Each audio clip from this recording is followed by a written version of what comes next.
வணக்க நண்பர்களே, இந்த வீடியோல நம்ம என்ன செய்தி பார்க்க போறோம்னா, மதுரையே கள்ளழகரை காண வந்த மக்கள், அட்ராசிட்டி செய்த தாவேகா தொண்டர்கள், அழகர் ஆற்றில் இறங்கும் நிகழ்வுல பரபரப்பு, இணையதளத்தில் வைரலாகும் செய்தி. வாங்க என்ன தகவல் என்ன செய்தின்னு இந்த வீடியோல விரிவாக பார்க்கலாம்.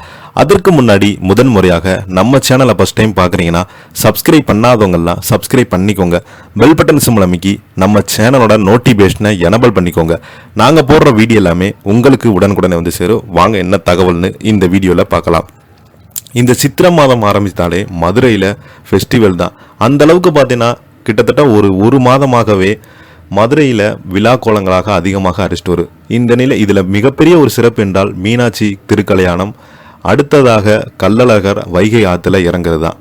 இந்த நிலையில் நேற்று பார்த்தீங்கன்னா கள்ளழகர் இன்று காலையில் ஆற்றில் இறங்கியிருக்கிறாரு. இதனால் மதுரையில் சித்திரை திருவிழாவின் உச்ச நிகழ்வான கள்ளழகர் வைகை ஆற்றில் இறங்கும் போது வைப்போம் என்று அதிகாலையில் கோலாகலமாக நடைபெற்று வருகிறது.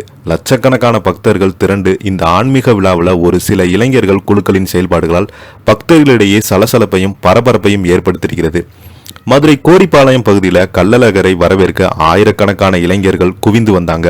அப்போது உற்சாக மிகுந்தில ஒரு தரப்பு இளைஞர்கள் பக்தி பாடலுக்கு பதிலாக சினிமா பாடலுக்கு குத்தாட்டம் போட்டாங்க. இது அங்கு வந்திருக்கும் முதியவர்கள் மற்றும் பெண் பக்தர்களுக்கு சற்று முகம் சுளிப்பை ஏற்படுத்தியிருக்கிறது. இந்த கொண்டாட்டத்தின் நடுவே ஆன்மீகம் விழாவை தங்களது விருப்பமான சினிமா மற்றும் அரசியல் அடையாளங்களை வெளிப்படுத்தும் தளமாக சிலர் பயன்படுத்தி வராங்க.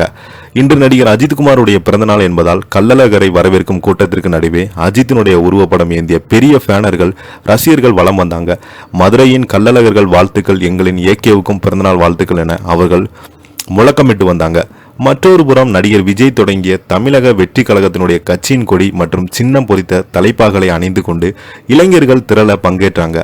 அரசியல் அடையாளங்களுடன் அவங்க செய்த முழக்கங்கள் ஆன்மீக விழாவின் அமைதியை குலைப்பதாக அங்கிருந்தவர்கள் அதிருப்தி அடைந்தாங்க. மதுரையினுடைய பாரம்பரியமான இந்த ஆன்மீக விழாவில் சினிமா மற்றும் அரசியல் மோகத்தை புகுத்துவது முறையல்ல என பல மூத்த பக்தர்கள் கருத்து தெரிவித்து வராங்க.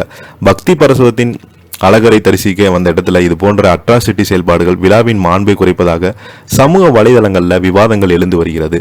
இப்போ பார்த்தீங்கன்னா இந்த செய்தி தான் சோசியல் மீடியாவில் வைரலாகிட்டு வருது. இதை பற்றி நீங்கள் என்ன நினைக்கிறீங்கன்னு கீழே உள்ள கமெண்ட் பாக்ஸில் மறக்காமல் பதிவிடுங்க. இந்த வீடியோ பிடிச்சிருந்தா லைக் பண்ணுங்கள், ஷேர் பண்ணுங்கள். நன்றி, வணக்கம்.